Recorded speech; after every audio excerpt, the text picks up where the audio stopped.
사랑의 하나님, 우리 아버지, 또 귀한 시간은 허락하셨고 참여할 수 있는 특권을 주셔서 감사합니다. 공생의 시작하는 장면이고 첫 번째 이적입니다. 이것이 무엇을 의미하는지 깨달아 알게 하시고 기록된 말씀을 통하여 우리에게 전달하시고자 하는 하나님의 마음이 무엇인지를 알게 해 주시길 바랍니다. 우리가 성경을 공부한다는 것은 지식을 쌓는 것이 아니라 하나님의 마음을 만지는 것이라고 했습니다. 이 한 시간을 통하여 하나님의 마음과 우리가 접촉될 수 있게 되기를 바랍니다. 성령께서 임하시면 죄인의 기도지만 이 기도 응답될 줄 믿습니다. 우리 각자의 자리에도 임하시고 이 시간을 방해하려고 하는 사단의 모든 시도들을 막아주시며 우리의 심령을 하늘의 것으로만 충만케 하여 주옵소서. 한 시간을 아버지께만 부탁드리며 예수님 귀하신 성으로 간절히 기도드립니다. 오늘은 혼인잔치입니다. 혼인잔치는 성경 어느 부분에 근거를 하나요? 한 장 한 장 시대의 소망을 공부하면서 성경 어디에서 그 부분이 인용되었는지를 기억을 하시면 '혼인잔치 얘기가 어디 나오더라?' 그러면 요한복음 2장 이렇게 인제 쉽게 성경을 찾을 수 있고 제시할 수도 있고 나눌 수가 있으니까 시대의 소망의 목차에 따라서 성경을 거기에다가 연결시켜서 기억하시면 좋습니다. 근데 이거는 대쟁투총서 전체가 다 그렇습니다. 부조와 선지자 1장 그러면 계시록 12장 그다음에 이사야 14장 에스겔 28 장을 근거한다. 뭐 굳이 좀 더 넣는다면 출애굽기 25 장의 성소 이야기까지 뭐 이렇게 해서 하다 보면 자꾸 성경절이 늘어나게 돼 있습니다. 그리고 자꾸 장수가 익숙해지다 보면은 절수까지도 반복하다 보면 기억이 되겠죠. 그렇게 해서 전체적인 맥을 일단 예언의 신으로 잡아 놓고 왜냐하면 성경이 시간 순서대로 기록되어 있는 건 아니니까. 그래서 시간의 순서대로 역사를 따라서 쭉 대쟁투 총소를 통해서 잡아 놓고 거기에 인용된 성경을 갖다 붙여 놓으면 성경 전체가 역사 순서대로 조합이 이루어지는 거죠. 이게 티끌 모아 태산이거든요. 하루하루 한 장 한 장 하다 보면 나중에는 성경 전체가 딱 연결되는 그런 경험을 하시게 될 거예요. 그리고 제가 또 많이 강조하는 부분이 있죠. 모든 글은 계시의 글이기 때문에 회화적이다. 그래서 그 장면을 기억하셔야 된다는 거. 그래서 글자를 읽고 있지만 머릿속에서는 장면이 계시가 보여져야 되는 거죠.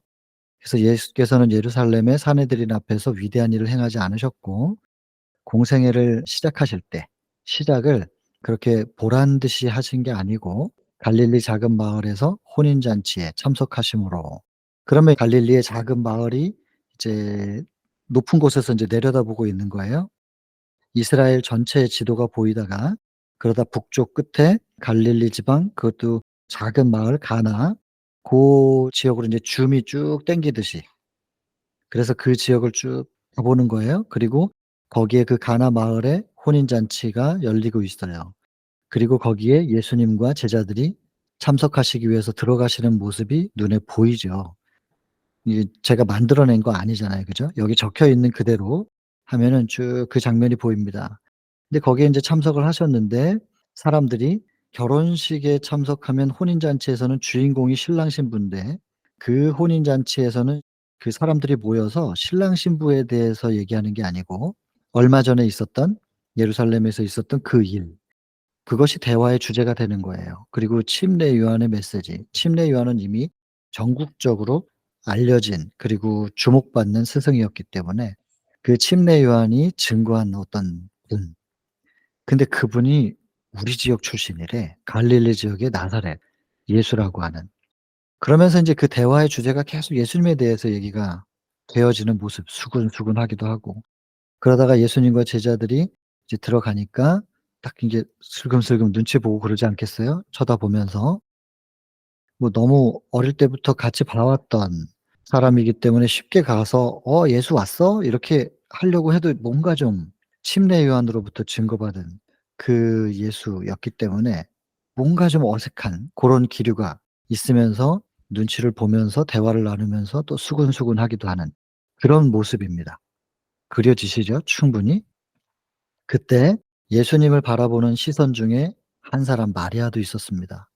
마리아도 예수님을 바라보죠. 근데 마리아의 시선에서는 엄마의 눈에는 보이는 겁니다. 어머니의 눈에는 뭔가 달라졌다. 이미 요셉하고는 사별을 했고 혼자서 아들 예수와 함께 지내다가 지금 떨어져 있게 된 거예요. 예수님이 침례도 받으셨고 그 11 장에서 이제 광야에서 외치는 자의 소리 회개하라 천국이 가까웠다는 메시지가 깊은 산골에도 그리고 바다 해변가에도 그러니까 땅 끝까지 다 이렇게 이스라엘의 끝까지 전파되고 있는데 그렇게 전파되는 가운데서 예수께서 일하시는 그 목공소에까지도 그 소리가 들렸다. 요렇게 기록돼 있잖아요. 그래서 예수님께서 들으시고 '아 나를 부르는 소리구나.' 하고 나아가시는 그렇게 해서 인제 마리아와는 떨어져 있게 된 것이고 그렇게 침례 받으시고 금식하시고 하는 사이에 시간이 좀 지났잖아요. 그리고 인제 오랜만에 만난 거죠. 그리고 마리아는 침례 요한의 증거에 대한 소식을 들으면서 기대, 소망 부풀어 오르면서 '이제 드디어 뭔가가 이루어지나?' 하는 그런 기대가 있으면서 동시에 뭔가 불안한 그 어머니로서의 불안한 마음이 있는 거죠. 국가적으로는 혹은 인류적으로는 그것이 인제 기대할 만한 일이었지만 마리아 어머니로서는 가슴 아픈 일의 시작이죠 이제. 그런 마리아가 기다리던 아들 예수 보는 거예요. 근데 그 어머니의 시선에는 뭔가 다른 모습이 보여요. '용모가 달라졌구나.' 일단 뭐 금식을 40 일씩이나 하셨으니까 많이 말랐겠죠. 외모도 달라졌지만 풍겨 나오는 분위기가 위엄이 있고 이제 공생애를 시작한 그리스도, 메시아, 구원자로서의 예수여야 되거든요. 뭔가 달라져 있는 거예요. 그 장면이 그려지는 것이죠. 상상이 충분히 되시죠? 그러다가 마리아가 지켜보다가 다가갑니다. 그리고 예수님도 인제 마리아와 눈이 마주치고 오랜만에 만난 모친에게 정중하게 인사했겠죠. 친절하고 살갑고 사랑스럽게. 그런 분이 예수님이셨으니까. 그래서 평상시와 똑같이 친절하고 살갑지만 사랑스러움이지만 뭔가 다른 게 느껴지는 어머니는 아는 그런 것이 있었어요. 근데 그리고는 그 마리아는 가서 이야기합니다. "포도즙이 떨어졌다." 그때 인제 마리아와 예수님과의 대화. 예수님은 때가 이르지 아니하였다고 얘기합니다. 그랬으면 인제 더 이상 뭘 요구하면 안 되는데 마리아는 당황하지 않았다고 표현돼 있죠. 뭐라고 예수님이 답변을 하든 글쎄 어머니들의 좀 당당함이랄까요? 자녀 앞에서? 그리고 그 장면에서 인제 그 어머니의 마음을 헤아려 주는 이 성령의 메시지들이 여기 담겨 있는데 그게 얼마나 따뜻한지 몰라요. 마리아는 늘 서러움 속에서 아들 예수를 키웠잖아요. 이 부정한 여인이라고 손가락질 당하고 "요셉 때문에 살았지 요셉이 아니었으면 벌써 돌 맞아 죽을 여자야." 뭐 이런 소리 들었을 거 아니겠어요? 그리고 그 예수 본인의 아들 예수도 늘 따돌림 받으면서 그렇게 성장했는데 침례 요한 같은 사람이 이 예수 보고 "메시아다." 이렇게 증거를 했으니 이게 얼마나 자랑하고 싶어요. 그동안 당신들이 나를 비난했지만 그런 게 아니었다고 자랑하고 싶은 거죠. 그 부분을 이 영감의 글에서 뭐라고 표현하냐면 어머니로서의 당연한 자만이라고. 당연한 자만. 당연하다.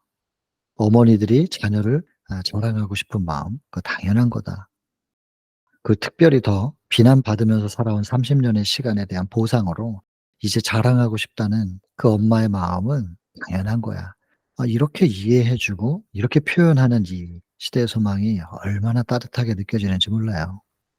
그러나 인제 마무리는 어떻게 되냐면 만약에 그런 상황 속에서라도 30 년의 세월을 다 소화시키고 자랑하고 싶은 그런 마음을 극복할 수 있었으면은 마리아는 보통 사람 이상이 되는 거예요. 근데 그렇지는 못했다는 거죠. 그래서 마리아가 절대로 보통 사람 이상은 아니었기 때문에 신적인 존재는 아니기 때문에 숭배받으면 안 돼요. 근데 마리아를 신으로 숭배하는 이런 사단이 만드는 종파가 있잖아요. 그래서 천주교는 기독교하고는 다릅니다. 하나님도 믿고 예수님도 믿지만 기독교가 아니라 천주교입니다. 종파가 다릅니다. 비교 종교학적으로 보면. 교파가 다르다 이렇게 할 게 아니라 종파가 아예 다른 겁니다. 그래서 무슬림도 그렇잖아요. 하나님을 믿지만 그들은 종파가 다릅니다. 교파가 다른 게 아니고. 그래서 전혀 다른, 이게 하나님과 예수님 외에 다른 신을 섬기면 그거는 아예 종파가 다른 겁니다. 그래서 절대로 마리아는 그렇게 신적으로 추앙받아서는 안 된다라고 하는 그런 부분들이 이제 언급이 되죠. 그리고 이제 마리아가 어쨌든 때가 이르지 않았다 그러면 그냥 가야 되는데 옆에 종들한테 "뭘 시키시든지 그대로 하라." 이러면서 굉장히 강력한 믿음을 표현하고 가요. 그게 그 어머니의 뒷모습을 보는 예수님. '아이고 어머니.' 이제 이렇게 되는 거죠. 그리고는 인제 할 수 없어요. 강력한 믿음은요, 죄가 아니라면 하나님의 계획도 변경을 해요. 하나님께서 계획 변경시키세요. 그 지난 시간에도 얘기했지만 창세기 18 장과 19 장에 소돔 고모라 그 소멸시키실 때 반칙하셔 가지고 아브라함을 생각하셔서 반칙하셔 가지고 롯을 끌어내는 그런 것처럼 계획된 건 아니라 할지라도 강력한 믿음 혹은 중보의 기도 이런 인간의 간절함이 하나님 앞에 전달됐을 때 하나님께서 당신의 행로를 바꾸시기도 하시더란 말이에요. 물론 죄라면 용납 안 하시지만 죄가 아니라면 인간의 간절함과 강력한 믿음의 간구는 하나님의 행로 혹은 계획표를 바꾸기도 한단 말입니다. 그래 가지고 예수님께서 "물 채우라." 하고 물 채우라고 한 그 항아리는 정결 의식, 손발 씻는 거. 왜냐면 그들은 늘 먼지가 많고 모래가 많은 그런 환경이잖아요. 그래서 신발에 흙이 많이 들어가니까 아예 샌들 같은 걸 신어 가지고 쉽게 들어오고 쉽게 나갈 수 있게 그런 신을 신고 다니잖아요. 그러다 보니까 손발을 씻지 않고 음식을 먹는 것은 굉장히 결례인 거예요. 그래서 항상 손발을 씻을 수 있는 물이 준비되어 있는, 특별히 잔치에는 손님을 대접하는 것 중에 그게 빠지면 안 되는 거죠. 시대의 소망 62 장에 시몬의 집에서 열린 잔치 그 챕터에서는 예수님의 발을 안 씻겨 주는 시몬이 그 부분을 예수님께서 지적을 하시는데 나중에 또 보도록 하고. 아무튼 여기에서 손발을 씻는 물을 채우는 항아리가 있었던 거예요. 거기다 물을 채우라고. 그리고는 이제는 "갖다 나눠 줘라." 그게 인제 포도즙이 된 상황이잖아요. 그리고 그걸 먹고 굉장히 감탄하는 사람들의 모습. "어디서 난 거야?" 하는데 종들은 알죠. 예수라고 하는 분이 물 채워 가지고 이렇게 갖다 줬는데 이렇게 됐다고. 그러니까 깜짝 놀라죠. 그리고 "어디 계시냐?" 그 "예수가 어디 있냐."요. 돌아보는데 예수님 안 계시죠. 그 제자들만 덩그러니 남았어요. 제자들도 몰랐어요, 예수님이 떠나신지를. 그 덩그러니 남아 가지고 그 시선을 받고 있으니까 굉장히 제자들의 눈이 땡그레졌지 않겠어요? 그 사람들이 인제 그 제자들한테라도 몰려 가지고 어떻게 예수님이 어떤 분이냐고 이러면서 묻고 그럴 때 제자들이 대답하는 그런 장면으로 이 혼인 잔치의 이 챕터의 그림은 그려집니다. 충분히 그려지실 수 있죠. 그리고 이 장면을 눈을 감고 가만히 생각해 보면 다 그려지실 수 있을 거예요. 이제 그러면 그 장면 하나하나에다가 본문에 있는 내용, 그 장면 하나하나 속에 담겨 있는 의미, 우리에게 주는 메시지를 읽으면서 갖다 붙이기만 하면 돼요. 자 그러면 인제 저 같은 경우는 여기 1번 란이 있고 두 번째 란이 있고 사실은 이렇게 옆으로 돌리면 그리기 그래서 이게 뭐가 하나 더 있는 거죠. 그러면 혼인잔치, 참석하신 예수님과 제자들, 하객들의 대화, 마리아의 시선, 다가가는 마리아, 대답하시는 예수님, 마리아의 믿음, 항아리가 채워지고 운반하는 종들, 감탄하는 사람들, 사라진 예수님, 그리고 그림은 요렇게 그려지는 거고 여기에서 인제 옆에서 참석하신 예수님과 제자들에서 우리가 생각해야 될 거 옆에 이렇게 쪼끔 더 적어 놓고 또 적어 놓고 이렇게 되는 거예요. 그리고 이 챕터에서 물이 상징하는 게 뭐냐, 피가 상징하는 거, 운반한다는 건 뭐냐 뭐 이런 것들로 이렇게 간단하게 줄여 놓는 거죠. 요렇게. 요게 인제 머릿속에 그림으로 그려져 있으면은 하나하나 설명하라고 하면 인제 내용들이 떠오르는 거예요, 설명을 하려고 하면. 그 참석하신 예수님과 제자들 하면은 이 부분의 이 교제와 함께 하심에 대해서 상당히 많은 분량을 할애하고 있습니다, 이 챕터 안에서. 이 부분을 굉장히 많이 강조하고 있는 것이고 그러니까 요 앞에 그림은 간단하지만 이 속에 담겨 있는 내용들이 이렇게 있는 건데 그림을 먼저 그려서 머릿속에 새겨 놓고 나면 이런 내용들은 떠오르게 돼 있어요, 자연스럽게. 자꾸 묵상을 하다 보면. 여러분들도 그렇게 하시면 되는 거예요. 자, 한번 이제 내용을 갖다 붙여 볼까요? 머릿속에 그림이 그려진 상태에서 이게 한 챕터를 글자로만 보면 절대 기억이 다 안 돼요. 이렇게 그림으로 딱 그려 놓고 가만히 눈을 감고 생각해 보면 다 생각이 나요.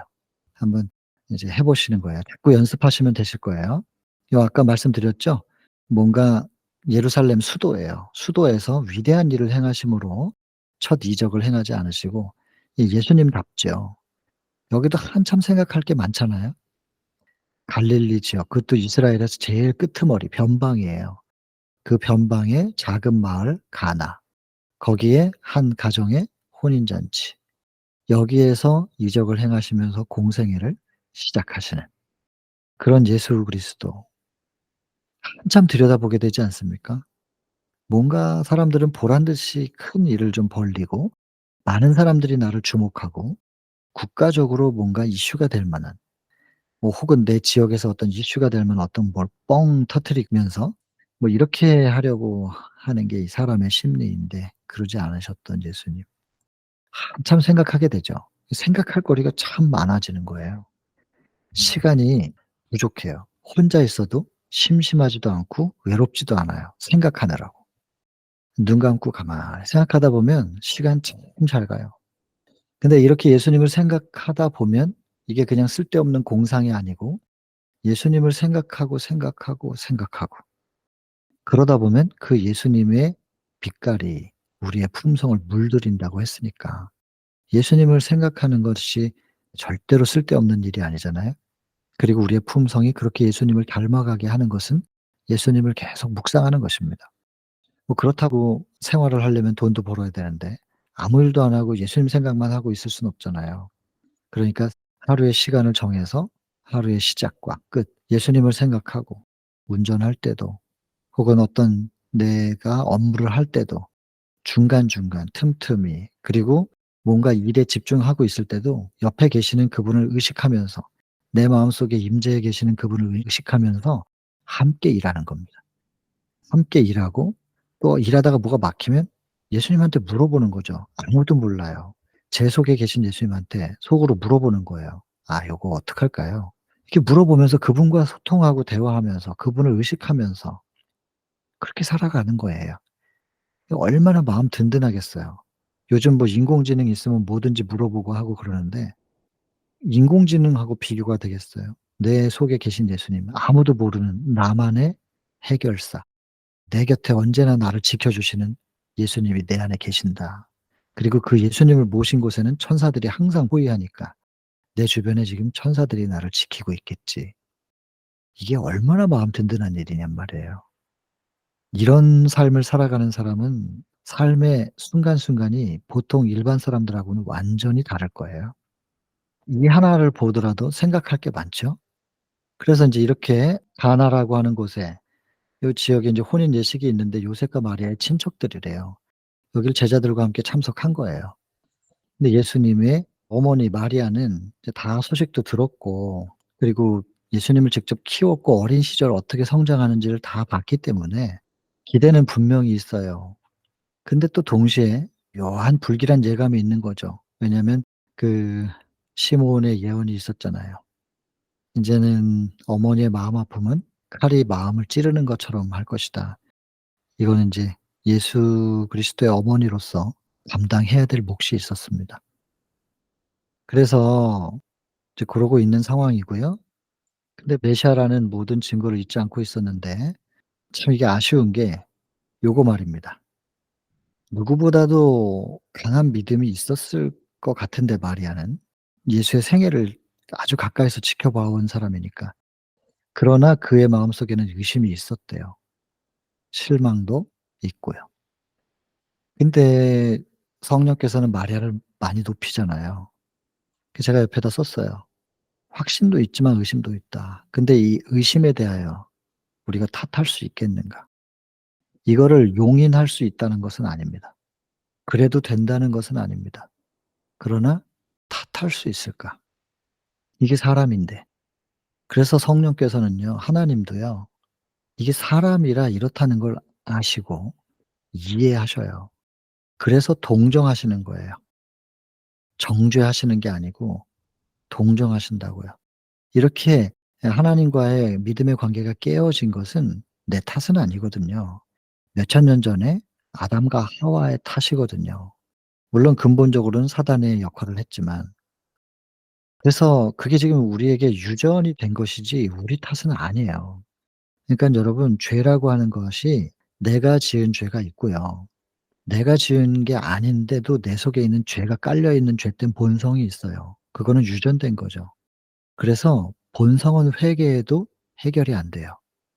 그거는 고린도전서 15 장에 51, 52, 예수님 재림하실 때 마지막 나팔 소리가 딱 들릴 때 우리를 홀연히 변화시킬 때 본성까지도 변화되는 거죠. 그거는 하나님께서 일부러 놔두세요.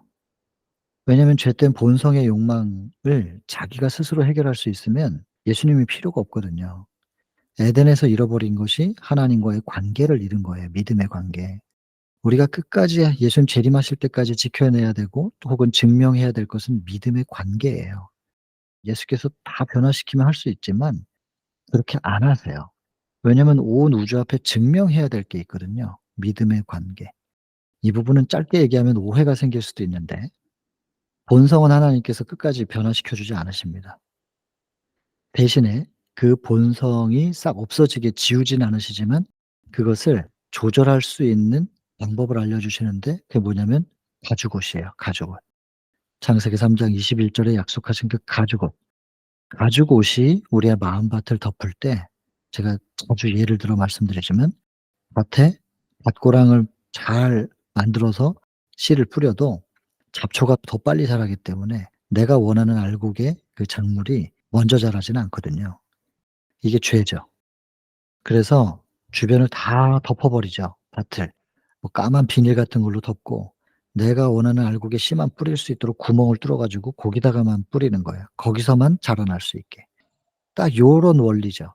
그래서 가죽옷이 우리 마음밭을 딱 덮을 때 죄된 본성, 사단이 뿌려 놓은 가시와 엉겅퀴의 씨가 자라나지 못하도록, 밑에 잠재적인 건 있지만 가죽옷이 덮여 있으면 뚫고 올라오지 못하게 그런 방법을 알려주신 거죠. 그 밭 자체를 완전히 다 포매시켜 버리면 안 됩니까? 되죠. 하실 수도 있고. 충분히 그런 능력이 있으시지만 재림하실 때까지는 그렇게 하시면 안 돼요. 그러면 내 의로 하늘 가잖아요. 예수 그리스도와의 믿음의 관계로. 그것을 온 우주 앞에 증명해야 될 이유가 있어요, 그 증명이라는 거. 요 증명은 나중에 또 다시 얘기하고.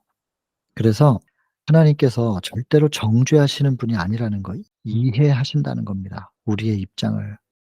이해하고 본성은 회개해도 해결이 안 되는 건데 죄는 죄예요. 그럼 우리는 억울하잖아요. 근데 억울할 게 없는 게 아담 때문에 그렇게 된 거를 예수님 때문에 한꺼번에 해결하니까. 그러나 여러분, 예수님으로 인해서 모든 게 해결할 수 있는데 우리가 예수님을 바라보는 거, 예수님을 붙잡는 거, 예수님이 그걸 해결하실 수 있도록 허용해 드리는 것조차도 우리가 쉽진 않잖아요. 그분이 들어오시면 그분이 해결하실 수 있는데 우리가 그분께 마음문을 여는 거, 그분을 꼭 붙잡고 있는 것조차도 쉬운 일은 아니에요. 그것을 하나님이 아신다고요. 예수님이 인간의 본성을 그대로 가지고 오셔 가지고 그게 쉽지 않다는 것을 직접 경험하셨어요. 그리고 너무 잘 아시기 때문에 절대로 정죄하시는 분이 아니에요. 그래서 사도 바울이 얘기한 거예요, 로마서 8장 1 절에. "이제는 정죄함이 없다, 그리스도 예수 안에서." 그리고 "사망의 법에서 생명과 성령의 법이 나를 해방시켰다." 이게 무슨 뜻인지, 율법 아래에 있는 사람들이 율법 위로 올라가는 게 무슨 뜻인지 요걸 알게 되면 "진리를 알지니 진리가 너희를 자유케 하리라." 인제 이렇게 되는 거죠.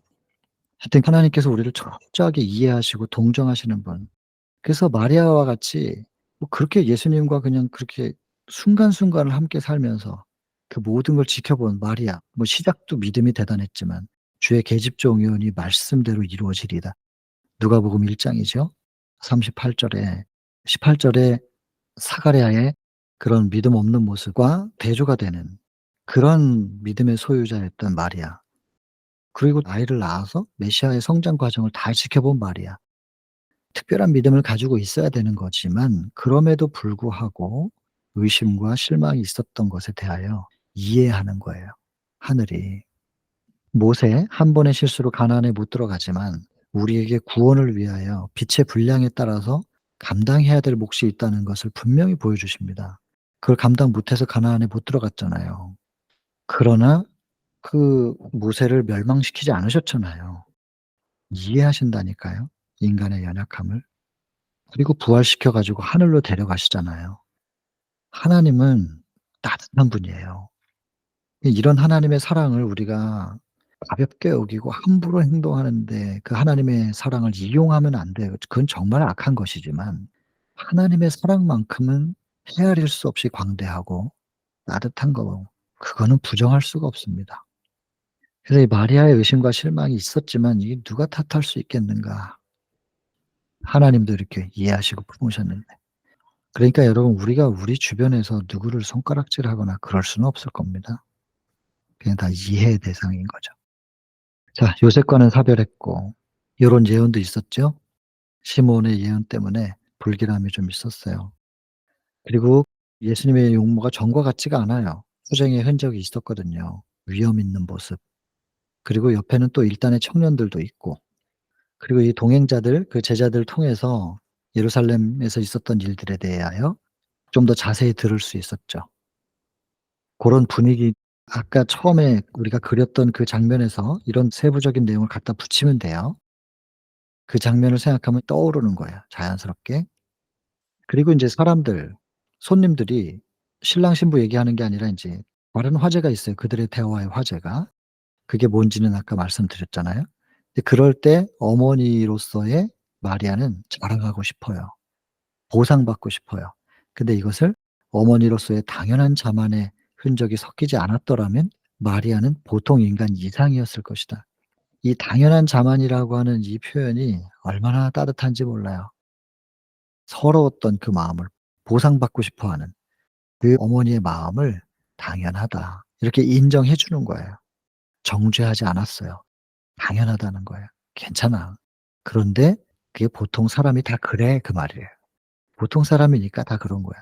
근데 만약에 이런 것이 아니었으면 보통 인간 이상이었을 것이다. 근데 이 말은 보통 사람이란 얘기죠. 절대로 신으로서 추앙받을 대상은 아니라는 거.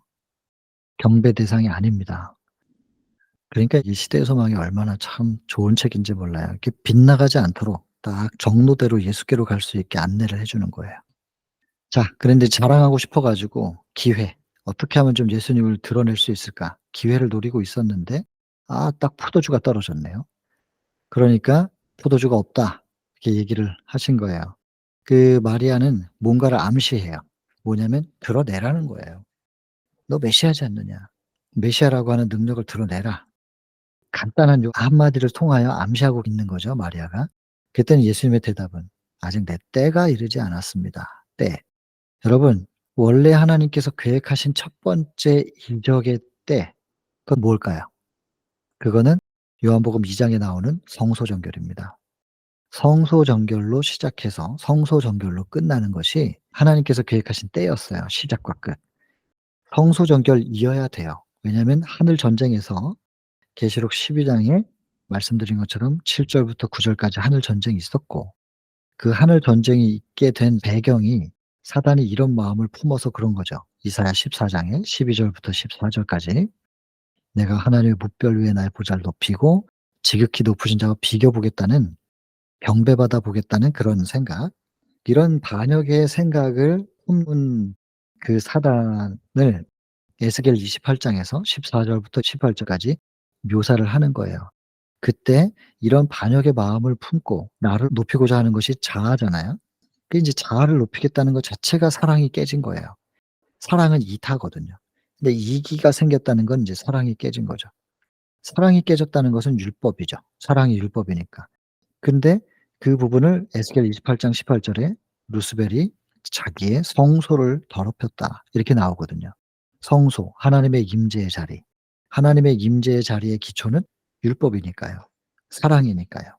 그래서 법궤 안에 율법이 담겨 있고 법궤 위에 쉬운 자가 있고 쉬운 자 위에 하나님께서 딱 임재해서 앉으시는 거잖아요. 근데 그 가장 하나님의 임재의 자리인 기본, 기초인 율법과 사랑이 깨어진 거예요. 더럽혀진 거예요. 이렇게 해서 죄가 시작됐거든요. 근데 이것이 그대로 아담과 하와에게도 와 가지고 하나님의 임재의 자리였던 그렇게 또 성소로 창조된 그들인데 하나님의 임재가 계속 있지 못하게 하나님과 분리시키게 된 거죠. 그것도 역시 성소가 더럽혀졌기 때문에 그래요. 그래서 예수 그리스도의 사명은 11 장에서도 보셨잖아요. 죄로 완악해진 인간의 마음이 예수 그리스도의 사명을 이해하고 구원의 선물을 받아들이는 것이 얼마나 어려운 줄을 아시고 그 어려운 사역을 해 나갈 수 있는 능력을 간구하시는 그 침례 장면이잖아요. 그래서 예수 그리스도의 사명을 이해하는 것 너무 중요한 건데 그 사명이 뭔지는 인제 16 장에서 나오거든요. 시소 16 장에서 당신의 사명을 선포하고 계셨다. 성소를 정결케 하시면서. 이제 다음 시간에 나올 거예요. 그러니까 예수 그리스도의 사명은 성소 정결인 거예요. 그래서 하나님께서 계획하신 예수님의 공생의 이적을 행하시는 그 첫 시작은 성소 정결이었던 거죠. 원래 때는 그거예요. 그때부터 시작이에요. 그래 가지고 지도자들을 깜짝 놀라게 하고 다 내쫓는 그런 상황으로 사실은 인제 계획을 했던 거죠, 성소 정결로. 처음에 대쟁투의 시작이 성소가 더럽혀지면서였기 때문에 이걸 해결하시는 예수님도 성소를 정결하게 하면서 시작하셔야 되는 거고 그리고 공생의 끝도 성소 정결, 지금도 하늘에서 성소 정결. 예수 그리스도의 사명은 성소의 정결, 성소는 하나님의 임재의 자리. 그 하나님의 임재의 자리인 성소가 오늘날 어디에 있느냐면 우리 자신입니다. 우리 영과 육, 육도 역시 성소죠. 고린도전서예요. 3장 16 절, 6장 19절 확인해 보시면 되고 그래서 그것을 정결케 하시고 성소를 회복하게 하시고 결국 그게 이루어지려면 율법 회복, 하나님의 품성 회복이거든요. 결국에는 요나의 표적, 거듭남이고 다 그게 연결되는 거죠. 그 사역을 예수께서 지금 하고 계시는 건데 그 시작이 성소 정결을 인제 하시면서 선포하셔야 되는데 그게 때예요. 근데 지금 아직 그 때가 안 이루어졌는데 이 마리아가 이걸 요구를 하는 거예요. 그러니까 "내 때가 이르지 않았습니다."라고 대답을 하시는 거죠. 이게 퉁명스러운 표현이 아니라는 거, 그다음에 부모 공경 요거에 일치하는 삶을 사셨다는 거. 그러나 누가복음 2장 49절 기억하시죠? 유월절에 참여하신 누가복음 2장 44 절에 동행 중에 있는 줄로 착각한 마리아와 요셉이 예수님이 옆에 있지 않다는 걸 알고 다시 거슬러 올라가 가지고 예수님을 찾죠. 그리고는 인제 48 절에 얘기하잖아요. 찾아 놓으니까 인제 화내는 거예요 오히려. "왜 이렇게 했냐."고. "나와 너의 아버지가 너를 얼마나 찾았는지 아느냐." 이 너의 아버지라는 건 이제 요셉을 얘기하는 건데 예수께서 그 요셉을 아버지라고 말하는 그 마리아의 그 말에 반응을 안 해요. 그리고는 "내가 내 아버지 집에 있어야 될 줄 알지 못하셨나이까." 요셉은 내 아버지가 아니지 않습니까? 나의 아버지는 하나님. 요렇게 본인의 사명, 본인의 정체에 대해서 깨달았다고 하는 증거가 인제 이 성경절에서 나오는 거죠. 그때 이후로 사실은 인제 시록 9 장에 보면 예수님의 생애는 신비였다. 마리아도 이해를 할 수가 없었던 거죠. 그 부분 우리가 이미 공부했기 때문에 넘어갑니다. 근데 지금도 여전히 그 예수님의 중심을 마리아가 다 이해를 못하고 있는 모습이에요.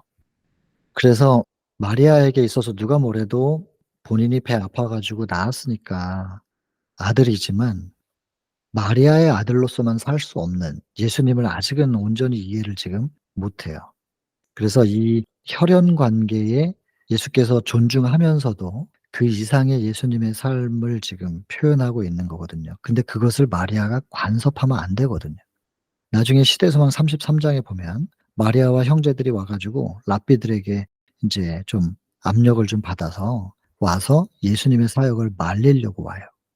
그랬더니 이제 제자들이 "선생님, 선생님의 모친과 형제들이 지금 왔습니다, 만나려고." 그랬더니 예수님께서 대답하시잖아요. "누가 내 형제고 누가 내 모친이냐. 오직 하나님의 뜻대로 하는 사람들이 내 모친이고 내 형제다." 이러면서 혈연 관계를 단호하게 정리하십니다. 존중하셨지만 이 땅의 육의 혈연 관계로 예수님의 사명과 사역에 영향을 끼칠 수는 없는 겁니다, 부정적인 영향을. 그런 부분에 있어서는 아주 단호하게 자르시거든요. 그래서 이 부분도 마리아의 영역이 어디까진가 그것을 지금 분명히 하고 있는 거죠. 하나님의 요구는 인간관계의 이념보다 훨씬 높다. 예수 그리스도의 사역을 통해서 인류 전체의 삶과 죽음이 갈라집니다. 유일한 희망이에요. 예수님은 고도로 그 대쟁투, 그 치열한 대쟁투에 집중하셔야 되는데 거기에 다른 인간적인 인연이 끼어들어 가지고 그것을 희석시켜서는 안 되는 일이었거든요. 심지어 그것이 마리아라 할지라도.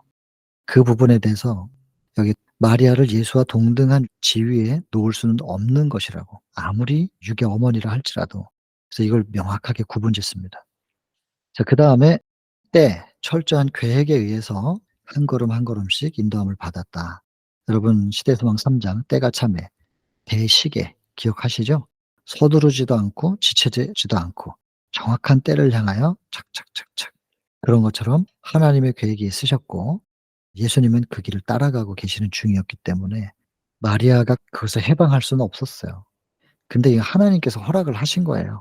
마리아의 믿음을 보고 그렇게 해 주라고. 그래 가지고 인제 물을 포도즙으로 바꾸시는 사건이 벌어지는 거죠. 자, 마리아가 말하지 않은 생각 아까 표현했잖아요. 암시. 포도즙이 떨어졌다. 그 속에 뭔가 암시하고 있었고 그 속에는 마리아의 기대가 있었어요. 여러분 이 기대를 예수님이 모르셨겠냐고요. 근데 예수님께서 인간의 기대와 소망, 바램대로 다 해줄 수가 없는 거예요. 그리고 인간의 기대라는 것이 이 땅의 제국을 만들고 이스라엘의 지금 짓밟히는 로마로부터 짓밟히는 이 서러움에서 우리가 하나님의 백성인데 '이런 꼴을 당해야 되느냐.' 하면서 보상받고 싶어 하는 그런 이 땅에서 뭔가를 보상받고 싶어 하는 그 소망과 기대가 있고 또 그것이 인간적으로 볼 때 충분히 동정의 여지는 있단 말이에요. 서럽거든요. 눈물이고 한이고 한이죠, 한. 그거 그 한에 기초한 기대를 그리고 그 소망의 눈으로 예수님을 쳐다볼 때 예수님이 그걸 그냥 외면하는 게 쉽지 않은 일이죠. 예수님의 성정으로 볼 때 얼마나 벗어나고 싶으면 얼마나 한스러우면 저럴까. 예수님도 아신단 말이에요. 그러나 그렇게 해줄 수 없어요. 그래 봐야 그럼 이 땅에서 100년 사는 삶 좀 기분 좋게 살게 해 주는 건데 그걸 위해서 오신 게 아니잖아요. 그러니까 예수님도 그 한스러운 마음을 어루만져 주고 싶으면서도 그러나 그렇게 해 주실 수 없는 예수님의 그 안타까움 그 옆에 적었어요. 기대를 알고 계셨던 예수님 얼마나 그 상황이 가슴 아프셨을까. 그것도 그 어머니 부정한 여자라고 손가락질 받으면서 그러면서도 애지중지 그 예수 자기 아들을 키웠단 말이에요. 양육했단 말이에요. 먹이고 입히고. 그걸 아시죠? 예수님이 모를 리가 있겠어요? 얼마나 사랑으로 또 사명감으로 당신을 대해 줬는지 그 어머니의 마음을 알지만 그런 마리아가 뭔가 기대하고 뭔가를 암시하면서 얘기를 하는데 저런 기대와 저런 소망은 왜곡된 메시아에 대한 이해인데 그걸 다 만족시켜 줄 수가 없는 거잖아요. 예수님은 얼마나 마음 아프셨을까요? 근데 그 어머니가 너무 안쓰러워요. 그래서 이 어머니의 마음도 만져 줘야 되는데 그러나 그럴 수는 없고 자꾸 어머니가 좀 이해해 주셨으면 좋겠는데 심지어 예수님의 어머니조차도 성경을 아직 잘 이해를 못 하셔 가지고 그러니까 그 예수님의 마음은 한번 요 한 문장만 가지고도 꽤 오랫동안 생각해 봐야 돼요. 예수님은 참 많이 슬프셨을 거예요. 그래서 시대소망 46 장에 보면은 변화산에 기도의 장소로 가시는 예수님의 모습을 묘사해요. 그것도 뒷모습을. 예수님의 뒷모습, 그 어깨, 걸음걸이, 쉽지 않고 무거운 발걸음 한 걸음 한 걸음에 대해서 충분히 그려 놔요. 그리고 그때 마침 해가 져요. "해가 지는 노을빛이 그분의 어깨 위에 드리워졌다." 이렇게 표현하면서 슬픔의 사람 예수는 이렇게 표현하거든요. 슬픔의 사람 예수. 그러니까 예수님이 명랑하고 밝으셨지만 그 가슴속에 그분을 짓누르고 있는 게 무엇이었을까 우리는 지금 상상 못 합니다. 다만 표현되어 있는 그런 문구를 통하여 묵상을 해볼 수 있는 건데 '참 무거우셨겠구나.' 뭐 그런 것을 쪼금이나마 생각해 보는 거죠. 자, 그래서 이제 거절을 하셨는데 그러나 믿음, 여기서 인제 믿음이 등장합니다. 전적으로 신뢰하고 그래서 그 믿음에 반응을 하시는 거죠. 그래서 첫 이적은 원래 계획이 아니었지만 믿음을 굳게 하려고 마리아와 제자들의 믿음을 굳게 하기 위해서 그 강력한 믿음의 요구를 실망시킬 수 없어서 때가 아니었지만 원래 계획이 아니지만 그렇게 행하십니다. 여기 지금 적혀 있지는 않지만 하나님께로부터 메시지가 왔을 거예요, 예수님께. 네. "해 줘." 이렇게. 그래서 예수님은 당연히 지시받은 대로 "아직 때가 아닙니다. 지금은 내가 나타내면 안 됩니다." 요렇게 대답을 했는데 시키는 대로 하라고. 마리아가 그렇게 얘기하는 그 강한 믿음을 하나님께로부터 메시지가 왔겠죠. "예 해 줘라. 저렇게 믿는데." 그러니까 예수님이 "예." 그래서 강한 믿음은 하나님의 계획을 변경시키게도 한다. 아주 믿고 볼 일입니다. 구주의 초기에 이적에 이 반대에 저항하도록 제자들을 강하게 했다. 그다음에 왜 그 믿음에 대해서 쪼금 구체적으로 표현하는 거예요. 마리아는 조금도 당황하지 않았다고 돼 있어요. 예수님의 말씀에 당황하지 않고 "너희에게 무슨 말씀을 하시든지 그대로 해라." 그러면서 여기 표현이 자기가 할 수 있는 것을 행하였다 마리아는. 이거 굉장히 중요한 표현이에요. 모든 건 하나님께서 하시죠. 우리의 행위에 의는 없어요. 우리의 행위로 구원을 이룰 수 있는 게 없어요. 그러나 자기가 할 수 있는 것을 행하였다. 굉장히 중요한 표현이에요. 우리의 몫이 있다니까요. 우리도 뭔가를 해야 돼요. 가만히 감나무 밑에 누워 가지고 감이 말랑말랑하게 익어서 내 입에 똑 떨어져 주기를 바라면서 그 밑에서 감 떨어지기를 기다리면서 입 벌리고 있는 거. 신앙을 한다는 거, 하나님을 믿고 산다는 게 게으름뱅이 만드는 게 아니거든요. 성실하게 뭔가를 해야 돼요. 우리의 몫도 있어요. 근데 우리의 몫이 무엇이었어요? 마리아의 몫이 뭐예요? 뭐 했어요 마리아가? 마리아는 믿었잖아요. 믿음이 우리의 몫이에요, 믿음이. 그다음 단계 뭘 해야 되는지 또 인제 나오지만 그게 뭐냐면 그 항아리에 물 채우는 거 그다음에 그 날라 주는 거 그거 누가 했어요? 그 사람이 했지. 물동이가 공중으로 떠올라와 가지고 각 사람들의 테이블마다 가 가지고 부어 준 건 아니잖아요. 그다음에 뭐 저기 58 장에도 보면 나중에 나옵니다. 나사로 살리는 얘기 나오는데 죽어서 사람이 썩어서 냄새가 나는 그 시신을 완전히 죽은 사람을 살리는 하나님의 그 창조의 능력을 베푸실 예수께서 그냥 손가락질 한 번 혹은 말 한 번으로 돌문이 확 열리면 얼마나 멋있어요. 근데 그렇게 안 하신다고요. "돌문 치워라." 사람들이 "냄새 난다."고 그러니깐 "그래도 치워라." 치우는 건 사람이 했잖아요. 그랬더니 시신이 걸어 나오네. 그랬더니 "풀어 놓아 다니게 하라." 이게 다 묶었던 거. 그 감았던 세마포 그거 풀어 주는 거 누가 했냐면 그것도 사람이 했잖아요. 사람이 할 일이 있다니깐요. 분명히 우리의 몫이 있습니다. 근데 이거를 연결하면 마리아는 믿었고 그다음에 믿음대로 물이 포도주로 바뀌었잖아요. 그러면 그것을 나누는 것은 누가 하냐? 사람이 해야죠. 그래서 믿음의 의로 발생한 열매를 나누는 거. 이게 우리 몫이에요. 믿음으로 말미암는 의가 우리의 몫이고 그리고 그것을 나누는 거 역시 우리의 몫이죠. 그래서 성소에 들어가면 분향단, 기도, 오른쪽에 떡상 먹는 거예요. 기도와 말씀으로 내 속에 의가 만들어져요. 그분들이 만들어 주시는 의. 그 의의 빛깔이 나로부터 발산되는 게 왼쪽에 촛대죠. 숨 쉬고 밥 먹고 촛대는 빛을 발하고 사랑을 나누는 거니까 그래서 숨 쉬고 밥 먹고 사랑에 봉사하고 그 운동이거든요. 숨 쉬고 밥 먹고 운동하고 숨 잘 쉬고 밥 잘 먹고 운동하면 건강하거든요. 똑같은 원리예요 영적으로도. 기도하고 말씀 잘 양식 섭취하고 그리고 사랑에 봉사하면 건강해요. 영육간에 딱 이 원리를 적용하면 건강해요. 우리는 그렇게 살면 돼요. 마리아는 믿었어요. 그리고 나누는 거 한 거예요. 우리의 몫은 그건데 이것을 뭐라고 표현하냐면 자기가 할 수 있는 것을 행하였다. 여러분 믿음을 여기 보면 마리아의 믿음을 행함이라고 말하잖아요. 믿는 게 행하는 거예요.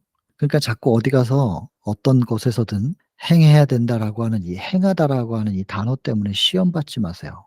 믿는 게 행하는 거예요. 믿는 것도 뭔가 우리가 하는 거니까. 우리의 해야 될 몫은 믿음이다. 그리고 믿음이 영접이니까 요한복음 1장 12절 인제는 분명히 기억하시겠죠?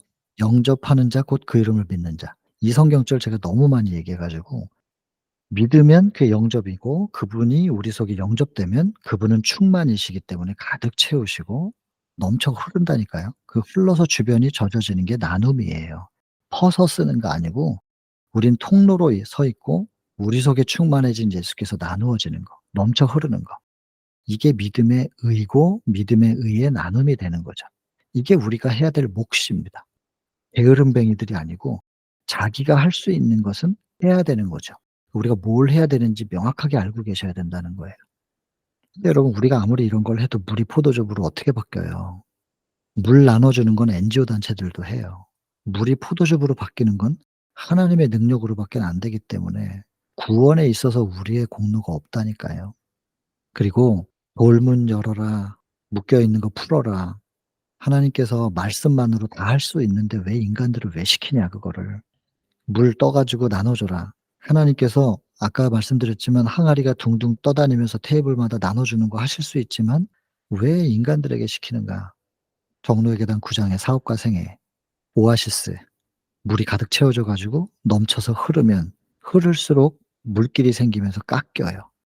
깎이면서 물길이 생기고 돌들이 부딪혀서 다듬어지고 여러분 그것을 나누면서 우리가 더 하나님을 닮은 모습으로 우리의 자아들이 깎이고 다듬어지게 하기 위하여 역시 우리를 위해서 하라 하시는 거예요. 구원을 위해서 하라는 게 아니고.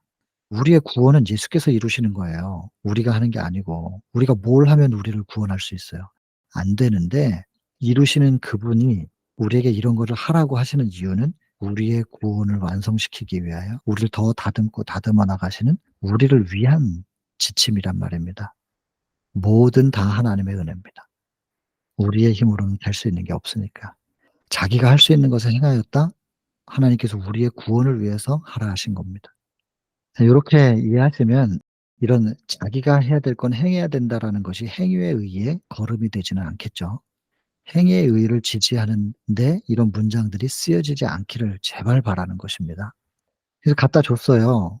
그랬더니 사람마다 뭐 이렇게 감탄하는 내용이에요. 여기서 포도주가 포도주 술이 아니었다는 것은 뭐 여기선 설명 안 해도 되겠죠. 과거에는 이거 발효되지 않게 저장할 수 있는 방법이 없었잖아요. 그러니까 포도즙 만들어 놓으면 포도주가 되기도 해요. 그래서 원문에는 포도주와 포도즙을 한 단어로 써요. 왜냐하면 똑같은 거니까 그 당시에는. 지금은 다르죠. 포도즙과 포도주는 다른 거예요. 술이냐 아니냐 다르지만 그 당시에는 그냥 포도즙 만들어 놓으면 시간 지나면은 산화되기도 하니까 발효돼서 그렇게 되기도 하니까 이걸 같은 단어로 썼어요, 그 당시에는. 근데 이 밑에서 나오지만 포도에서 난 이것을 발효되지 않게 하는 것은 축복이라고 나온단 말이에요. 그게 복이 있다고. 반대로 포도주는 거만케 하는 것이요 독주는 떠들게 하는 것이라. 무릇 이에 미혹되는 자에게는 지혜가 없느니라. 지혜. 하나님을 아는 게 영생이라 그랬는데 지혜가 없으면 어떻게 하늘에 가요? 그러니까 좀 전에 말씀드린 게 이제 잠언 20장 1 절이에요. 이제 그렇게 우리의 영생을 당신의 존재의 이유로 삼으시는 분들께서 우리가 구원받기 어렵게 만드는 요소 중에 하나인 이 술, 이걸 그렇게 구약 성경에 적어 놓으셔 놓고서 그것을 만들어 가지고 사람들한테 포도주를 주실 리가 없잖아요. 심지어는 다른 사람 입에 그 술을 갖다가 이렇게 제공해 주는 그것조차도 저주하신다 그랬는데 그러니까 이거는 술이라고 볼 수는 없습니다. 성경은 구약과 신약을 분리시킬 수 없기 때문에 하나님은 늘 한결같으신 분이라서. 그래서 포도즙으로 다른 데 가서는 좀 길게 얘기하지만 여기 참여하신 분들한테는 굳이 이거 길게 표현 안 해도 될 것 같습니다. 설명을 안 해도. 자 그리고 이 세상이 주는 것들은 여러분 이게 끝이 좋은 게 좋은 겁니다. 시작할 때는 막 즐겁고 행복한데 끝이 마약 같은 거 뭐 폐가 망신하잖아요. 근데 뭐 운동은 시작할 때 좀 힘들고 땀 흘리고 이러면서 힘든 것 같지만 결과가 끝나고 나면 아주 상쾌한 요런 것들은 그 끝이 좋은 게 좋은 것이죠. 이 땅에선 사단은 늘 시작할 때는 아주 달콤하게 주는데 끝은 허무와 공허해요. 예수님이 주시는 건 그런 게 아니라는 것이죠. 그래서 예수께서 주시는 선물은 세상이 주는 것과는 다르다고 설명하면서 은혜 위에 은혜다. 그래서 요런 표현 얼마나 좋아요. 만일 당신이 예수 안에 거한다면 오늘 풍성한 선물을 받았다는 것은 내일 오늘보다 더 풍성한 선물을 받게 되리라는 보증이다. 아멘 아닙니까? 너무너무 감사하죠. 은혜 위에 은혜가 계속해서 더해지면서 '나는 계속 더 많이 축복받을 거야.' 이런 기대는 하셔도 되겠습니다. "네가 믿느냐 이보다 더 큰 일을 보리라."고 약속하신 것처럼 그럴 거라는 거죠. 요건 나다나엘에게 말씀하신 건데. 그다음에 인제 이게 상징, 물은 침례를 상징합니다. 포도주, 물 이거 뭐 어디에 쓰이는 물이에요? 손발 씻는 거잖아요, 깨끗하게 해 주는. 그래서 깨끗하게 해 주는 그 물 상징은 침례. 근데 또 침례가 상징하는 것은 사실은 나는 물로 침례를 주지만 성령으로 피로 침례 주실 예수님. 침례 요한이 예수님에 대해서 그렇게 묘사하잖아요. 이게 다 상징이고 결국엔 이게 그리스도의 피가 우리를 깨끗게 해 주는 것이다. 그래서 인제 그 피를 상징하는 포도주 요렇게 연결됩니다. 물은 침례, 포도주는 피. 결국엔 이 모든 게 다 물이든 포도주든 다 뭘 얘기하냐면 정결. 깨끗하게 씻어 주는 거예요. 더럽혀진 성소를 다시 깨끗하게 회복하는. 결국엔 정결이라는 거예요. 그리고 이거를 운반하는 건 인간이 했어요. 했지만 그러나 물을 포도주로 바꾼 건 말씀의 능력이었잖아요. 그래서 이 말씀의 능력이 빠진 요 믿음이 빠진 상태에서 아무리 물을 나눠 주는 거 해 봐야 그게 포도즙으로 전달되지 않아요. 예수 그리스도의 피로 전달되지 않기 때문에 마음의 죄를 씻을 수는 없다는 거거든요. 그러니까 지역 봉사하고 어려운 사람 도와주고 착한 행실이잖아요. 해야 돼요. 그러나 그 속에 예수 그리스도가 빠지면 그냥 구호가 되는 거예요. 구호 활동. 인도주의적으로. 뭐 그냥 좋은 일 하는 거죠. 구원은 안 돼요. 이 땅에서의 인간의 삶은 좀 윤택하게 할 수 있을 수 있겠는데 구원이 들어가려면 반드시 말씀의 효력이 있어야 되고 그 말씀의 효력을 나타내려면 반드시 믿음을 통하여 역사하는 그리스도의 능력이에요. 믿음이 없으면 그리스도의 능력이 역사할 수가 없어요. 믿을 때 영접될 때 그분들이 창조의 능력으로 우리 속에서 능력을 행사하시면 효력이 나타나요. 그래서 구원은 절대로 행위에 의가 이루어질 수 없어요. 내가 아무리 물 갖다 날라 줬어도 나 구원 못 받아요. 믿음으로 구원받습니다. 믿음으로. 그 부분을 다시 한번 강조하고 이 물을 포도즙으로 바꾸는 이 사건이 뭘 상징하는지를 여기서 지금 설명하고 있습니다. 그리고 첫 번째 이력에서 씻음, 피를 보이시면서 시작을 하시게 됐잖아요. 그리고 요한복음 13 장부터 보면은 인제 성만찬 장면이 나옵니다. 거기에서도 마지막으로 제자들과 포도즙 마시고 그리고 예수께서 "내가 포도나무에서 난 것을 이제부터는 내 아버지의 나라에서 새 것으로 너희와 함께 마시는 날까지는 마시지 않겠다." 어쩌면 예수님께서 부활해서 하늘 가시고 나서부터 계속 금식하고 계신지도 모르겠어요. 지금 수천 년을. 이 말씀은 "내가 다시 와서 너희와 함께 마실 때까지 절대 마시지 않겠다." 이 말은 내가 반드시 다시 오시겠다는 강력한 약속입니다, 재림에 대한. 그래서 그것을 하나의 의식으로 주셨잖아요. 그래서 첫 시작이 그 물을 포도즙으로 바꾸는 예수 그리스도의 피에 대한 표상으로 인제 혼인잔치 사건으로 시작하신 분이 마지막 제자들과 함께 마무리할 때 성만찬 때 그리고 세종예식이라는 게 그 아까 말씀드린 그 항아리에 그 물이 씻는 정결 의식에 쓰이는 그 물이었기 때문에 같은 건데 세족 의식과 성만찬 요것을 성스러운 의식으로 제정하셨다. 그래서 오늘날 우리도 정기적으로 세종예식하고 성만찬 하잖아요. 이것이 하나의 의식으로 끝날 게 아니고 여기 보시면은 믿음을 통하여 역사하시는 그리스도의 능력 그래야 그 의식이 영혼을 살찌게 하는 효력을 갖게 된다. 그러니까 성만찬 세종예식 교회에서 많이 아무리 해도 요 말씀의 효력 요것에 대한 강조가 없거나 이것이 우리 속에 의식되지 않은 상태에서 그야말로 그 예식 자체에만 우리가 참석하는 것은 아무 의미가 없다는 겁니다. 아무 의미가. 그래서 성만찬 세종예식 우리가 교회에서 할 때마다 반드시 이것에 대하여 기도 많이 하고 묵상하고 그리고 이 피가 포도즙이 뭘 상징하는 것인가, 발을 씻어 준다는 게 뭘 상징하는 것인가 명확하게 이해하고 깊은 묵상 가운데 그 예식을 하면 마치 봉헌식 장면에서 그 아기 예수 거친 천에 둘러싸인 그 아기 예수를 집례하는 제사장이 아무 의식도 없이 그냥 순서대로 진행하는 것과 시므온이 그 장면을 보고 떨림으로 "그 아이를 나한테 좀 줘 보라."고 하면서 감격스러워서 그 아이를 가슴에 안고 예언했던 것과는 명확한 차이가 있잖아요. 영적인 것은 영적인 것으로만 분별되기 때문에. 그래서 교회에서 하는 세종예식, 성만찬 예식 하실 때 그 속에 분명히 성령께서 함께 하시고 천사들이 이렇게 몰려 있는 상태란 말이에요. 그걸 의식할 수 있는 사람이 있고 그렇지 못한 사람이 있단 말이에요. 의식을 해야 된다는 거죠. 초점을 딱 맞춰 놓고 그래서 성령의 임재를 느끼시면서 이런 예수께서 구별하신 이 성스러운 의식 속에서 꼭 예수님을 만나시는 우리였으면 좋겠습니다. 이 순수한 포도즙이었다는 거 다시 한번 강조하고 상하게 하지 않으면 복이 있다. 예 또 아까 말씀드렸고 포도주는 거만케 하는 것이요. 이것도 아까 언급했습니다. 그다음에 침례요한에게 요거 구별하라고 이렇게 포도주나 독주 구별하라고 하신 분이 술을 주셨겠느냐. 이웃의 입술에 포도주를 갖다 주는 자에게 저주가. 다 아까 말씀드렸던 요 포도즙이라는 걸 계속 강조하고 있고요. 그리고 나서 사람들이 깜짝 놀래 가지고, 여러분 생각해 보세요. 창조주가, 저희도 포도즙 많이 만들어서 먹지만은 창조주께서 만들어 주신 포도즙을 맛본, 와 그거 정말 감격스럽지 않습니까? 하나님이 만들어 주신 이 포도즙을 맛을 본다는 게, 그리고 그게 어떤 맛이었을까요? 상상도 할 수 없는 맛일 거예요. 그게 감격스러워서 감탄할 수밖에 없는 거죠. 이게, 이걸 예수가 만들었다 그러니깐 그냥 '어디 계시냐.' 하고 두리번거리는 그들의 눈은 빛났겠죠. 근데 예수님 안 계시죠. 제자들까지도 알지 못할 만큼 조용히 물러나셨다. 여러분, 인간의 분별 없는 칭찬. 이 사람들이 이미 배불렀고 술도 취했고, 그런 사람들이 칭찬하고 분별 없이 주목하고 이렇게 하는 그런 것을 예수께서 피하신 거죠. 근데 오히려 또 일부러 이슈를 만들어 내셔 가지고 주목시키실 때도 있었어요. 63장 보면은 일부러 나귀 타고 들어가시잖아요. 큰 이슈를 만들어 내는 거죠. 그럴 때는 주목시켜야 될 때는 주목을 시키십니다. 그리고 그걸 받으세요.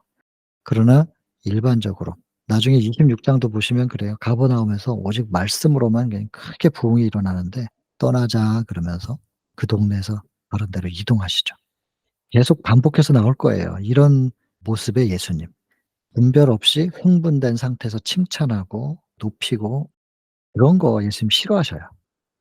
그래서 이런 예수님의 캐릭터들이 많이 등장합니다, 이 시대 소망에 보면. 근데 인간은 어떻게 하냐. 그 칭찬하고 높여주면 그 즐겨요. 듣고 있어요, 기분 좋게. 그거 아닌 것 같아요. 하여튼 모든 영광이 예수께 돌려지고, 예수님이 이런 분이라는 것이, 이런 분을 우리가 바라보고 있다는 게, 이런 분을 우리가 조금 더 깊이 알 수 있다는 게 얼마나 감사한가. 그 감격으로 그냥 하늘을 쳐다보며 글썽이는 이 눈으로 감사와 찬양을 돌리는 요런 모습이 아름답겠죠.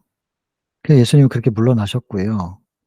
남아 있는 제자들은 인제 뭐 사람들이 몰려와 가지고 이것저것 물어보니까 예수님에 대해서 얘기하면서 말하는 것만큼 말한 대로 생각이 굳어지잖아요. 그래서 자꾸 입에서 부정적인 얘기하고 비판적인 얘기하는 사람은 그 사람의 정서가 자꾸 그렇게 돼요. 그 긍정적으로 얘기하고 이해의 말을 하고 용서와 화해의 말을 하는 사람들은 입에서 나오는 말을 자기도 듣거든요. 자기 정서에 영향을 줘 가지고 그냥 그 사람이 그런 사람이 되어 가는 거죠. 그러니까 할 수 있는 대로 우리가 예수님을 얘기하면 우리가 예수님처럼 되어 갈 거예요, 아마, 시간이 오래 지나면. 그래서 인제 제자들이 예수님을 증거하고 표현하면서 그들의 믿음이 굳어지기도 하고 단단해지는 거죠. 그런데 이제 이 소식이 쭉 전파되면서 제사장들이나 장로들한테도 전달되고 그들도 인제 말씀을 연구하는 기회가 되기도 하고 참 좋은데, 이 잘못된 소망 말입니다. 이 땅에서 현세적 위대함을 이루어 주실 메시아에 대한 잘못된 그런 기대감과 그 소망 때문에, 그 고정관념 때문에 벗어나질 못해요. 이게 정말 사단이 아주 걸작품이에요. 인간의 정신 세계 속에 절대로 벗어날 수 없는 올무를 딱 하나 메어 놓은 거죠. 여기서 벗어나야 되는 거죠. 예수님은 이걸 개혁하기 위해서 오신 거거든요. 밑에서 나오지만 이 모든 것들을 다 깨고 개혁을 하시는 분이신데, 오늘날 우리도 해야 될 개혁이 분명히 있거든요. 조금 이따 다시 확인하죠. 여기 보시면 유전과 형식주의, 그리스도와 장로들 사이에는 차이가 있습니다. 요한복음 8장 32 절이죠. 진리는, 곧 다시 말하면은 믿음에 의해요. 그것은 진리가 뭐겠어요? 요한복음 17장 17 절에 아버지의 말씀은 진리니이다. 말씀이 진리고, 요한복음 1장 1 절에 말씀이 곧 하나님이다. 그 말씀이 육신이 되어 오신 예수님. 그러니까 예수님이 진리고 진리가 말씀이고, 그렇잖아요. 예수님이 말씀이고 말씀이 진리고. 예수님이 이 땅에 오셔서 보여주신 게 뭐예요? 시대소망 1 장부터 계속 반복되는 거. 믿음으로 말미암는 의.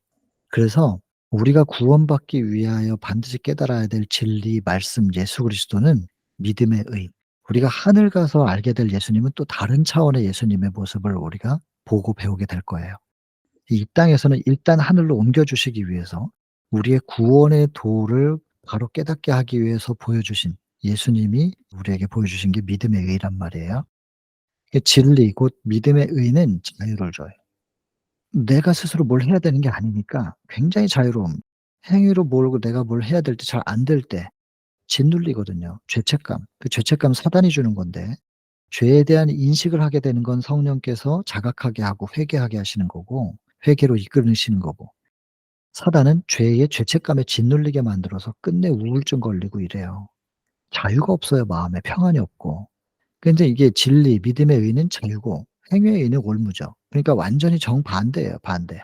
그리스도와 장로들은 반대인 거예요. 그래서 참된 자유를 오히려 파괴하죠, 이 장로들은. 그리고 유정과 형식주의가 참된 자유를 파괴하는 요렇게 다르다는 거예요. 그게 인제 인간이 주는 술, 처음엔 좋은 것 같지만 끝은 머리 아프고 속 아프고 뭐 그런 것처럼. 근데 예수님께서 주신 포도즙은 끝이 좋고 그 은혜 위에 은혜가 더해지는 이런 맥락에서 계속 지금 얘기를 하고 있습니다. 일반 사람들이 가지고 있는 그런 고정관념, 그 사단이 만들어 놓은 그 올무 거기로부터 예수께서 이거 개혁 사업을 하셔야 되는데 율법에 대해서 지대한 경의를 표하시면서도 그들이 가지고 있는 율법과 율법의 완성을 위한 시도는 잘못됐다는 걸 책망하시거든요. 수천 년 동안 가지고 있었던 그 고정관념을 깨는 이게 결코 쉬운 일이 아니지 않겠어요? 그래서 여러분 여기서 예수님의 개혁 사업은 팽배한 행위의 의를 믿음의 의로 방향을 돌리는 거. 근데 이건 침례 요한도 그랬잖아요. 그 당시 사람들의 사상을 전혀 새로운 방향으로 돌리는 개혁자로서 침례 요한도 그 역할을 한 거고 예수님도 그 역할이에요. 그러면 우리도 그거 해야 돼요. 그래서 여러분 이게 두 가지죠. 행위의 의를 믿음의 의로 돌려놓고 그다음에 그 믿음의 의가 우리 속에 충만하게 되었을 때 그것을 이방으로 막지 않고 흘려보내는 이것이 예수님의 사역이었는데 그 당시의 사람들은 철저한 행위의 의고 그것을 이방에게 구원의 도가 가지 않도록 막았던 거기 때문에 이 두 가지를 정반대 방향으로 돌리는 거대한 개혁 사업이었습니다. 오늘날도 왜곡된 구원의 도 이거 생각 많이 해야 됩니다. 부자라 부요한 자라 부족한 것이 없다고 하지만 가련하고 공고하고 가난하고 헐벗고 눈멀고 라오디게아 교회에게 그 상태를 깨닫게 하는 것조차가 이거는 개혁이죠.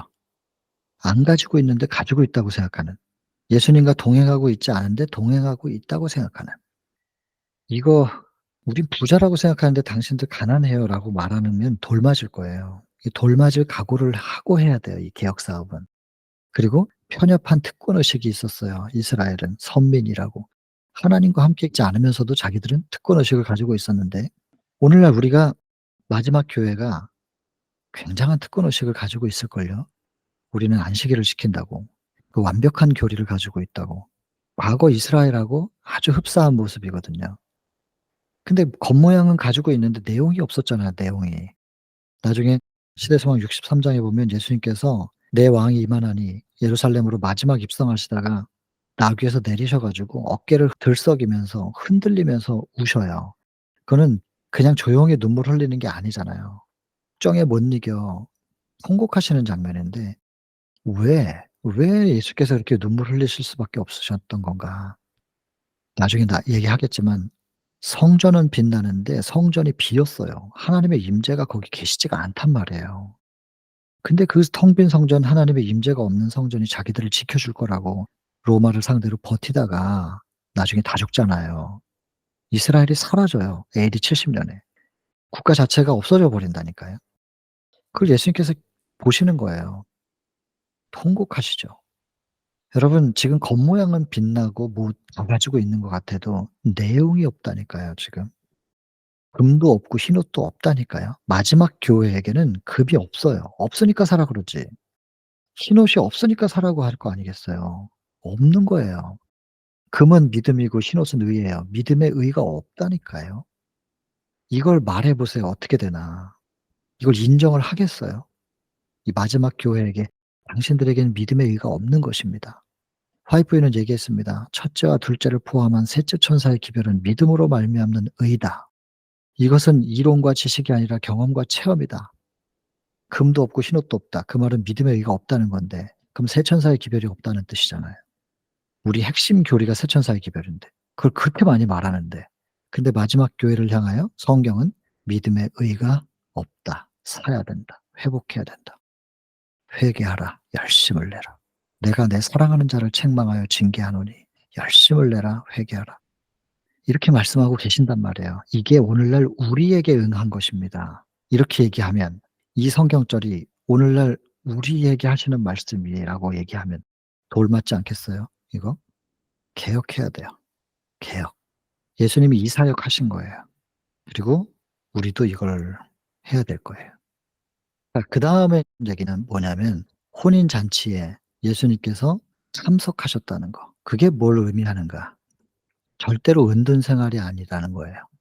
침례 요한은 광야에서 살았는데 그것이 백성들의 모본은 아니었다고 돼 있잖아요. 그래서 청중들에게 침례 요한은 이전의 의무, 직장 생활하고 공부하고 하는 거 다 때려치우고 그야말로 때려치우는 거예요. 다 때려치우고 전부 다 시골로 가라. 그 시골이라도 사람들이 있는 곳에 가야지. 그 좀 준비하고 나가서 전하고 이렇게 교통할 수 있는 그런 곳으로 가야 되는데 산속 깊은 곳에 가 가지고 옹달샘 마시겠다고. 그 사람이 없는데 전도를 어떻게 해요? 이렇게 하라고 가르친 게 아니라잖아요. 부르신 그 장소에서 충성하라고. 그리고 증거를 보이라고. 사람들 속에서 내가 그리스도의 빛을 발산하는 거. 이걸 지금 바라시는 거거든요. 그게 증거잖아요, 증거. 근데 이게 영향을 받으면 오히려 묻히니까 그러면은 약간 이 도시 외곽에 나가서 한적한 곳에서 항상 준비하고 준비된 거 가지고 들어가서 또 폭탄 터뜨려 놓고 또 나와서 준비하고 뭐 요런 부분들을 전략적으로 설명을 하긴 했지만 절대로 사람들과 완전히 떨어져서 격리되거나 은둔 생활하는 이렇게 하라고 명령하시지 않으셨다는 걸 여기서 지금 계속 강조합니다. 사교적이셨다. 참석하셔서 결혼 의식 자체를 존귀하게 하셨다. 왜냐하면 결혼 관계는 사랑의 연합을 말합니다. 이게 인제 창세기 2 장에 24절 25절 18 절부터 사실은 보셔야 되는데 사람이 독처하는 게 좋지 못하니부터 시작해 가지고 끝까지 보면 결국엔 뭐예요? 서로가 벌거벗었으나 서로를 부끄러워하지 아니하더라. 그것은 완전한 연합. 서로의 부족한 부분을 채워주는. 지금 그것을 결혼은 사랑의 연합을 얘기하고 있는 건데 이것이 그리스도와 인간관계에 있어서도 사랑의 연합을 강조하는 것이기 때문에 혼인으로 어린 양의 혼인 잔치로 이렇게 묘사했다는 거거든요. 그래서 하나님께서 창세기 2 장에 가정을 주신 이유가 무엇인가? 그리고 어린 양 예수님과 우리 간의 결혼식은 또 무엇인가? 이 속에 사랑의 연합이 담겨 있는 거죠. 그러니까 이렇게 큰 의미가 담겨 있는 의식 자체를 예수께서 존귀하게 하실 수밖에 없는 거죠 뭐. 그리고 계속 반복되는 게 이제 쭉 성경절을 읽어 보시고 그들 가운데서 계시고 그들 가운데서 행하셨다. 그리고 그들과 만나셨다. 그리고 세상사에도 관심을 가지셨다. 계속 사람들과 함께 하시는 모습을 지금 묘사하고 있는 거예요. 또 나오죠. 사람들 가운데 계셨다. 교제해야 돼요. 만나지 않으면 어떻게 복음을 전해요. 그리고 만나 가지고 오른쪽 가려운데 왼쪽 긁고 있으면 어떡해요. 그들이 어디가 가렵고 어디가 아픈지 관심이 있어야 될 거 아니겠어요. 그들을 살펴야 그걸 알 수 있지 않겠어요. 근데 완전 땅 세상 사람처럼 살아. 그러고선 사람들한테 가 가지고는 엉뚱한 얘기하는 거예요. 전혀 공감대가 없는. 그래 가지고 어떻게 복음을 전하겠냐는 거죠. 근데 이제 반대로 이렇게 하다 보면 그들에게 물들어 버리면 어떡하죠? 그래서 여기 보면 무슨 표현이 나오냐면 나중에 보죠, 그 표현은. 어쨌든 개인적인 접촉이라는 단어, 교제라는 단어, 함께한다는 단어 이 계속 이런 게 반복되잖아요. 그리고 예수님이 오늘날 사람들이 하는 것처럼 설교 안 하셨대요.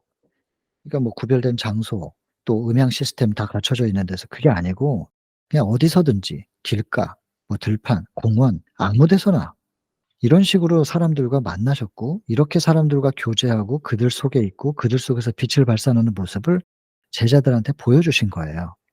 그리고 나중에 뭐라 그러시냐면 "본대로 해." 이렇게 말씀하신다고요.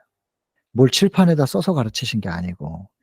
그러니까 제자 훈련은 이런 식으로 해야 되는 거죠. 저도 이거를 늦게 깨달아 가지고 선교사 훈련을 만들어 가지고 교실에서 가르치고 그랬는데 '아 이게 잘못된 거구나.' 깊이 깨닫습니다. 보여줬어야 되는 거예요. 같이 다니면서 전도하는 모습을 보여주고 옆에서 듣게 하고 그런 식의 제자 훈련해야 되는데 사도행전 2 장에도 나오잖아요. 열두 제자의 훈련. 그 챕터에서 보니까는 교육은 어떻게 해야 되는지가 명확하던데 이걸 자꾸 교실에서 가르치려고 하니까 이게 한계가 있죠. 또 나오잖아요. 관심을 연결한다. 분리가 아니고 연결, 연합, 여기 또 연합. 이 단어들이 계속 반복되는 거예요. 절대 격리시켜서는 안 된다. 사교적인 교제를 끊지 말아야 한다. 만나야 한다. 얼마나 반복해요. 그 사람들이 자발적으로 우리를 찾는 일은 드물 것이다. 제가 이거 읽고 웃었어요. 저도 모르게 웃음이 나와요. 맞거든요. 정말 찾아오지는 않거든요. 그래서 여러분 그 사람들이 우리를 찾아오게 하려면은 또 우리가 뭔가를 제공하긴 해야 돼요. 그래서 아픈 사람들이 찾아올 수 있는 장소를 마련한다든지 뭔가를 배우고 싶은 사람들 그 선교지에 가면은 뭐 한국어 가르치기도 하고요. 기타를, 피아노, 뭐 영어 이런 거 가르치면서 젊은이들이 배우고 싶어 하는 것들을 가르쳐 줘서 그들이 오게 만드는 것도 있어요. 그리고 편찮으신 분들을 위해서 뭔가 환경을 만들어 주시면 또 오고. 그 예수님도 오셨으니까. 예수님이 이 땅에 오셨지만은 이 땅에 오셔 가지고 병자를 고치니까 환자들이 모여들었잖아요. 뭐 이런 식으로 함께하는.